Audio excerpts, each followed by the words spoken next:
olina abuuza ekirala nti perfume nsobola okumukozesa nga nsiibye, tekirina buzibu muganda wange, because ye ayita mu kiyitibwa respiratory tract, not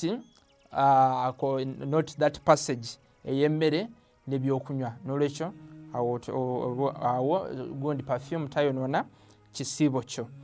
Wano ne tugamba nti omuntu ali ku feeding tube nga mulwadde nga aliira like ka tube, onfuna bulungi nga bamuteera emmere, noono gwe bakubye eddagala eriyitibwa erya enema, emanjuwe, emabegawe, onfuna bulungi otateekeddwa kubeera nga akola ki, asiiba muganda wange ow'ekitiibwa.